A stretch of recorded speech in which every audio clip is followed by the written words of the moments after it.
Europe 1, 8h39. Nicolas Canteloup.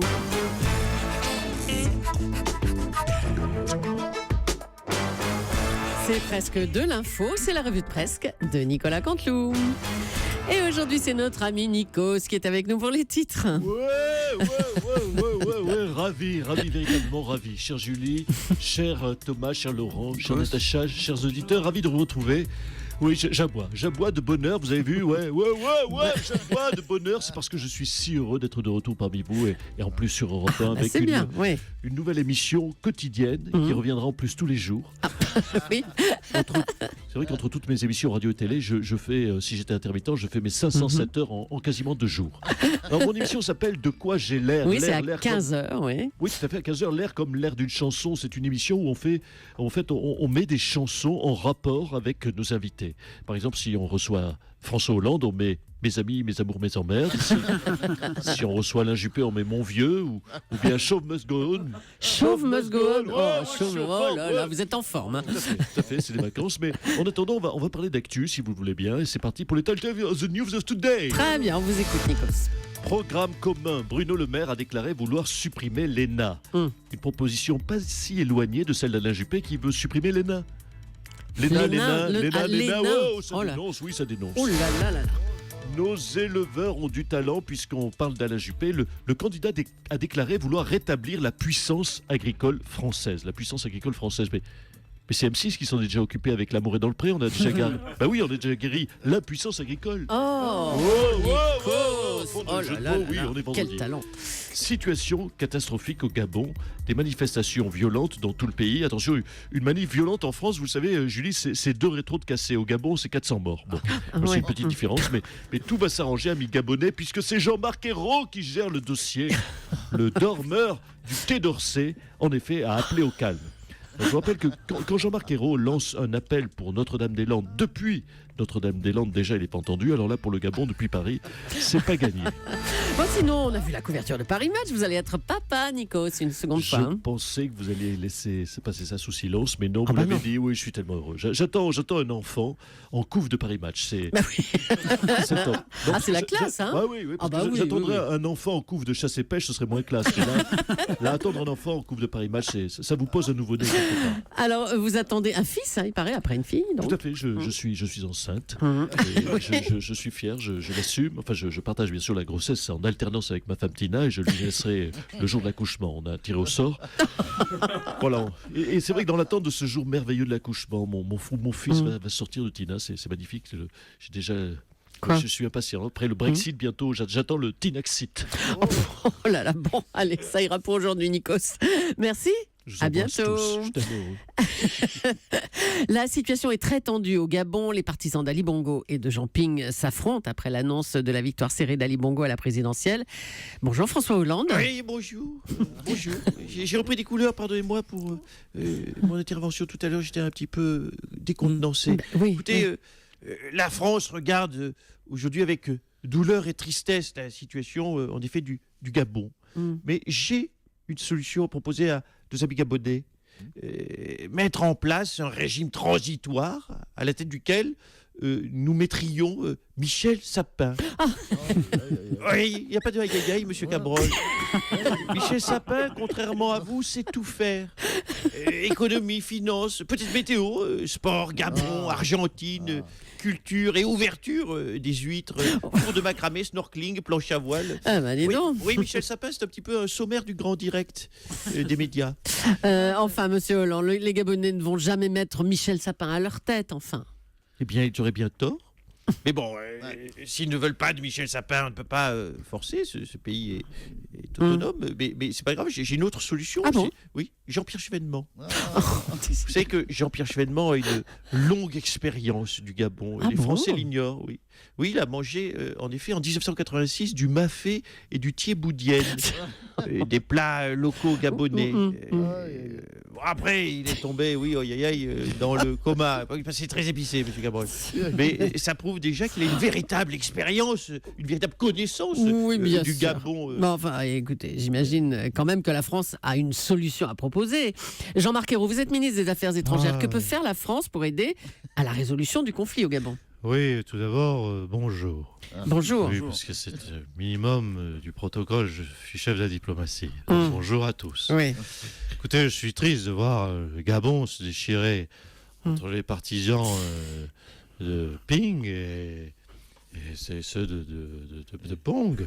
Et Non, c'est pas Pong, non, c'est pas Ping et Pong. C'est pas Pong, c'est Bongo. Attendez, excusez-moi, ah oui, j'ai ma fiche, lu ma fiche Wikipédia. Oui, en tout cas, quelle longévité cette famille Bongo. Franchement, ils sont là depuis tellement longtemps que Jean-Pierre Chevènement ne les a pas connus. J'espère qu'ils vont rester encore longtemps, parce que depuis le temps que nous échangeons, que nous travaillons avec, moi c'est vrai qu'aujourd'hui, avec eux, avec la famille Bongo, j'ai tous mes repères. Ce serait dommage de changer. Et pour le conflit en ce moment, alors entre Jean Ping, donc un des proches d'Omar Bongo, et Ali Bongo, le fils d'Omar Bongo. Écoutez, j'ai appelé mon homologue, le ministre des Affaires étrangères, Kevin Bongo. Vous avez appelé, attendez, il n'y a pas de Gabonais au numéro que vous avez demandé? Oh là là là là là là. Oui, c'est le ministre du Rire Oh là là. que nous avons avec Laurent nous. Cabrol, Laurent Cabrol. c'est somptueux. Voilà, hein, c'est une franchement. intervention vocale, j'espère qu'on la mettra en boucle tout au long de la journée. C'est dans les mémoires. Ça vous aide, monsieur Hérault, Oui, ça, non? oui, tout à fait. Ça a relancé un petit peu ma chronique Bah oui. qui était en train de On plonger. s'endormait là avec vous. Merci, Laurent Cabrol. Alors écoutez, après ce ciel bleu de l'humour, donc Kevin Bongo, il m'a pété ma vanne du coup. Oui, parce que j'avais... Alors oui, déclinez Oui. les bongos un peu là. Oui, donc j'ai le ministre des Affaires étrangères, mon homologue Kevin Bongo, qui m'a assuré qu'il allait s'entretenir, il m'a perturbé, Ouais, alors. s'entretenir avec Jean-Michel Bongo, le ministre de l'Intérieur, bien sûr, puis Matteo Bongo, le ministre de la Défense, le chef de la diplomatie également, le chien Rex Bongo, m'a fait comprendre qu'il allait aussi s'entretenir avec le général Bubule Bongo. C'est qui ça? Bubule Bongo, c'est le poisson rouge. Vous ne le connaissez pas? Non. C'est étonnant que M. Cabrol ne le connaisse pas. Ne rebondisse pas là-dessus sur Bubule Bongo, parce que c'est le plus haut gradé de l'armée. La famille Bongo, on dira ce qu'on voudra, ce que vous voulez, mais ils savent ce que c'est que de gouverner. Merci beaucoup, monsieur Hérault. On n'a pas oublié Cabrol Bongo, qui fait partie de Oui, la famille. tout à fait. Emmanuel Ministre Macron. des nuages. Emmanuel Macron peut-il se lancer dans la course à l'Élysée financièrement parlant? Le principal soutien de l'ex-ministre de l'économie est Henri Herman, un mécène fortuné de 92 ans. Oui, bonjour.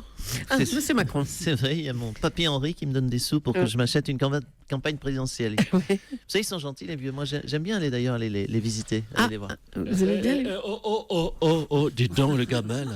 Monsieur Non, excusez-moi, Sarkozy. Mme Julie, mais j'entends pas Cabrol, j'entends aussi Macron qui disent des choses qui me plaisent pas. Dis voir, je te préviens, Macron, tu t'approches de Mamie Champlain, je te défonce. C'est ma vieille. Alors tu restes à distance.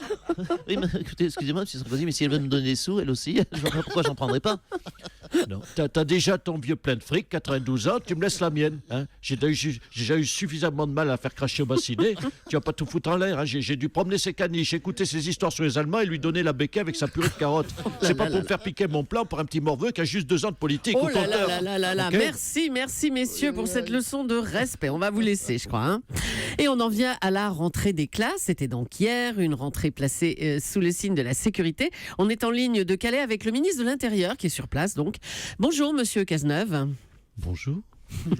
Mesdames et messieurs les journalistes, mesdames et messieurs les forces de police, Maréchal Leclerc, première classe auto, Troufion-Joubert, Général Cabrol. C'est exact, nous devons veiller en cette période de trouble à la sécurité des élèves.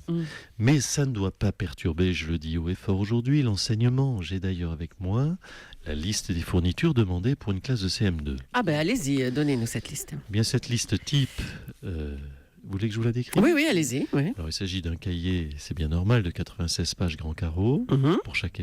Voilà, 6 crayons HB, Oui. 2 grenades d'autodéfense à fragmentation, une gomme, un bouclier en Kevlar, une trousse Hello Kitty, un couteau à cran d'arrêt en acier inoxydable, une paire de menottes, une bête de baseball, avec du fil de fer barbelé enroulé autour, un double décimètre, Ah non, un équerre, un rapporteur. Attendez, mais c'est pas rassurant cette liste-là. C'est vraiment pour lutter contre le terrorisme que les élèves doivent avoir ça? Alors là, vous faites erreur. Vous méprenez, ce n'est pas la liste des fournitures des élèves, c'est la liste de fournitures des professeurs. Ah, oh. Et ce n'est pas pour lutter contre les terroristes, mais pour discipliner les élèves. C'est vrai, il faut le reconnaître, Natacha Polony l'a souvent souligné, les jeunes d'aujourd'hui sont un peu plus turbulents qu'à l'époque de l'ère des boutons. Vous voyez aujourd'hui, par exemple, je suis à Calais. Oui, oui. Eh bien, c'est nettement plus calme à Calais que dans la classe de CM2 que j'ai visitée hier. Mais qu'on se rassure. En général, c'est vrai qu'après 2 coups de taser à 12 000 volts, un élève a moins tendance à se dissiper. Merci, monsieur Cazeneuve. Merci prie. beaucoup. Vous On va avez vu, j'ai une revenir. belle pochette. On va revenir pour terminer sur le contrat record de TGV avec les États-Unis. Un contrat d'1,8 milliard pour 28 trains. Le PDG d'Alstom est avec nous. Oui, c'est pas Guillaume Pépi, c'est Mais- pas le PDG d'Alstom, mais c'est la même voix. Ah bah oui, c'est la même voix. De toute façon, il n'y a qu'une seule voix pour tout le ferroviaire. Ah, d'accord. Une seule voix pour tout le ferroviaire. Alors, ces trains, ils vont desservir quelle destination? Expliquez-nous. Alors, il y aura un Maubeuge Washington, il y a un Montélimar Chicago, et il y a un Aubagne Los Angeles. Le Aubagne Los Angeles, il part le lundi à 9h04 d'Aubagne Sud. Oui. Il file à toute vitesse vers Los Angeles. Mais à chaque fois, on perd sa trace du côté de l'île de Ré. Il y a un mystère là-dessous. On n'est pas au point. Il faut qu'on réétudie le tracé. Ah bah oui, il y a urgence là, oui. Raphaël Antoven. Raphaël. Oui, bonjour Thomas. Oui, Dany, tout à l'heure, à 8h10, nous a donné son coup de cœur ciné pour le week-end, Tony Erdmann. Et vous, Raphaël, j'aimerais savoir ce que vous nous conseillez comme film, tiens. Audiofilm. En ce qui me concerne, pour ce week-end, je vous conseille Rambo 4 avec Stallone et des terroristes vietnamiens qui explosent des hélicoptères. C'est pas très. Enfin, il n'y a pas de philosophie là-dedans. Mais si, mais bien sûr, cher ami Thomas, car, cher camarade, dans ce genre de film qui est moins intelligent, cela repose les neurones. Vous pouvez le regarder, Rambo 4, en caleçon avec un bol de chips. Et là, vous vous rapprochez des piqûres, Thomas. L'hédonisme, la joie de glander le week-end sans penser à rien. Comme quoi, même quand je ne philosophe pas, je philosophe. Trop fort ce Camarade. Raphaël Antoven. Merci beaucoup, Raphaël, et merci, bravo à prie, Nicolas camarade. Canteloup qu'on retrouvera lundi à 8h40 pour la revue de presse. À lundi, Nicolas.